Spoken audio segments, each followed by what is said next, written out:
आज हम क्लास 7 के हिंदी बुक भाषा मंजरी का चैप्टर 15 इसका क्वेश्चन आंसर करेंगे। तो चलिए शुरू करते हैं।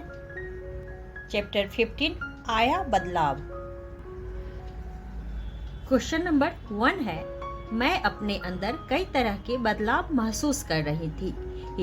लेखिका यहाँ किस तरह के बदलावों की बात कर रही है? तो चलिए इसको करते हैं। लेखिका अपने अंदर कई तरह के बदलावों को महसूस कर रही थी। यह बदलाव कुछ तो भीतरी थे जो वे अपने मन में महसूस कर रही थी, कुछ बाहरी थे जो उनके व्यवहार से समझे जा सकते थे, जिन्हें वह खुद भी महसूस कर रही थी। क्वेश्चन नंबर 2 है, इस कैंप ने मुझे खुद को पहचानने का मौका दिया, मुझे खुद से मिलवाया। लेखिका ने ऐसा क्यों कहा? चलिए इसको करते हैं। उन्होंने ऐसा इसलिए कहा क्योंकि जहां वो छोटे छोटे कामों के लिए घरेलू नौकरों पर निर्भर रहती थी, अब उसका इंतजार किए बिना ही खुद कर लेती। अब वे किसी भी काम के लिए किसी की मोहताज नहीं है, उन्हें उनकी क्षमता का ही अनुमान होने लगा है। क्वेश्चन नंबर 3 है, जीवन के प्रति लेखिका की सोच में क्या परिवर्तन आया? तो चलिए इसको करते हैं। लेखिका खुद को अब प्रकृति के बहुत करीब महसूस करने लगी हैं। वे प्रकृति से और ज्यादा प्यार करने लगी हैं। उन्हें यह लगने लगा है कि महंगे गहने और कपड़े बहुत छोटी चीज हैं जो अब तक उन्हें बहुत आकर्षित करते थे। उन्होंने महसूस किया कि हम अपने जीवन में अक्सर छोटी छोटी समस्याओं को इतना ज्यादा कॉम्प्लिकेटेड बना देते हैं कि उन्हीं में उलझते चले जाते हैं। क्वेश्चन नंबर 4 है, कैंप जाने के पहले लेखिका किस प्रकार से डर से घिरी रहती थी? तो चलिए इसको करते हैं। असफलता का डर, लोग क्या कहेंगे, कहीं परिवार वाले नाराज तो नहीं हो जाएंगे, समाज का डर, इन्हीं सब डरों से लेखिका घिरी रहती थी। क्वेश्चन नंबर 5 है, अक्सर लोग लेखिका से प्रश्न पूछते थे कि आप इतनी बार पहाड़ों पर चढ़ती रहती हो, क्या मिलता है पहाड़ों पर चढ़कर? इसका उत्तर वह क्या देती हैं? तो चलिए इसको करते हैं। इसके उत्तर में वह कुछ कहती नहीं थी, बस अपने मन में सोचती थी कि उन्हें पहाड़ों पर चढ़कर क्या मिलता है। हर बार जब वे पहाड़ों से लौटती थी तो उनकी अंतरात्मा जैसे शुद्ध होकर लौटती है, एकदम स्वच्छ, एकदम पवित्र। अब है पाठ से आगे। अगला प्रश्न है, प्रकृति हमें कितना कुछ सिखाती है? आप प्रकृति से क्या क्या सीखते हैं? पाठ से आपने क्या क्या सीखा? तो चलिए इसको करते हैं। प्रकृति हमें कृत्रिम वस्तुओं का मोह त्याग कर वास्तविक संसार से प्रेम करना सिखाती है। प्रकृति हमें स्वयं से प्रेम करना सिखाती है।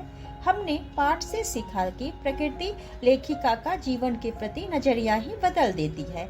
लेखिका स्वयं को प्रकृति के नजदीक महसूस करने लगती हैं।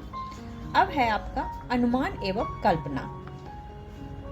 इसका क्वेश्चन नंबर 1 है, कब महंगे गहने और कपड़े छोटी चीज हो जाती हैं?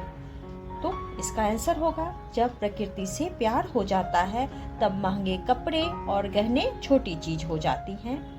क्वेश्चन नंबर 2 है, यदि समाज में सभी लोग टीम भावना से काम करें तो अपने आसपास की समस्याओं को दूर किया जा सकता है, कैसे? तो चलिए इसको करते हैं। यदि समाज में सभी लोग टीम भावना से काम करेंगे तो सामाजिक समस्या दूर हो सकती है, जैसे आस पड़ोस से झगड़ा खत्म हो जाएगा।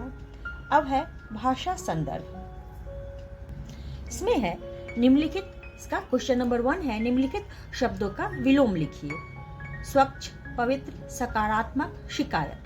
तो स्वच्छ का हो जाएगा स्वच्छ, पवित्र का अपवित्र, सकारात्मक का नकारात्मक और शिकायत का है प्रशंसा। अगला क्वेश्चन है, हिंदी में विदेशी भाषाओं के कई शब्द आकर घुल मिल गए हैं। इन शब्दों को विदेशज और आगत शब्द की श्रेणी में रखा जाता है, जैसे कैंप, शिद्दत आदि। पाठ में आए विदेशज आगत शब्दों को खोजिए एवं उनका वाक्य में प्रयोग कीजिए। तो इसमें क्या क्या आए हैं, चलिए देखते हैं।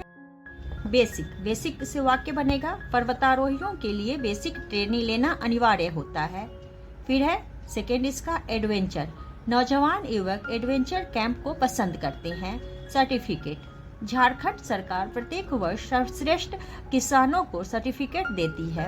एक्सरसाइज, प्रतिदिन एक्सरसाइज करना स्वास्थ्य के लिए लाभदायक होता है। मोहताज, हुनर उम्र का मोहताज नहीं होता। मैनेजमेंट, विद्यार्थियों के लिए टाइम मैनेजमेंट करना अत्यंत आवश्यक होता है। क्वेश्चन नंबर 3 है, अच्छाई बुराई में द्वंद्व समास है। इन दोनों शब्दों के बीच लगे चिन्ह को सामासिक चिन्ह कहते हैं। इस चिन्ह से और का संकेत मिलता है, जैसे अच्छाई बुराई, अच्छाई और बुराई। इस प्रकार की 2 उदाहरण पाठ से खोजकर लिखिए। नीचे योजक चिन्ह वाले कुछ शब्द दिए गए हैं जो द्वंद्व समास नहीं है। इन शब्दों का प्रयोग करते हुए एक एक वाक्य बनाइए। तो चलिए इसको करते हैं। इसमें वाक्य बनाना है आपको बार बार, अलग अलग, छोटे छोटे और अपना अपना का।